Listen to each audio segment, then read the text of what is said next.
আলহামদুলিল্লাহ,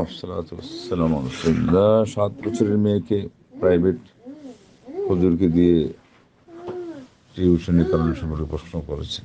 আজকাল তো এটা বলা লাগে না, অহরহ যেগুলো শোনা যাচ্ছে এগুলোর থেকে তো শিক্ষা নেওয়া দরকার। যে ঘটনা ঘটতেছে, দুর্ঘটনাগুলোর কারণে শেষে বারবারও আক্ষেপ করা লাগে, বলা লাগে যে যতটুকু ছিল তাই ভালো ছিল, সব অস্তিত্ব হারায় এরপরে কতজন পস্তাচ্ছে। বয়সেরও তারতম্য বুঝে না আজকাল মানুষ এমন পর্যায়ে পৌঁছে গেছে। মসজিদের ইমাম বাসার পাশের বেচারাকে ট্যাঙ্কির মধ্যে নিয়ে 6 টুকরা করে পুড়ে রেখে দিছে তার স্ত্রীর প্রতি বন্ধন দেওয়ার কারণে।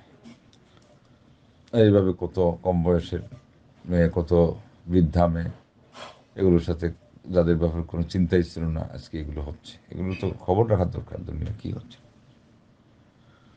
অবস্থায় আরও দু একজন সংগ্রহ করে এবং যিনি শিক্ষকতা করবে তারও বয়স দেখবেন, ওই বয়স, যে ঘটনা শুনলেন এটা বয়স ছিল 52 বছর। 52 বছরে গেলে তো বার্ধক্য ধরা যায়।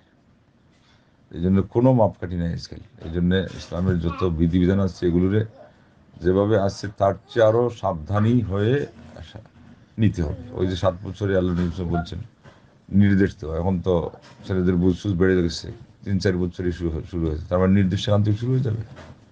পর্দাও আরও আগে চলে আসবে, 7-এর আগে চলে আসবে।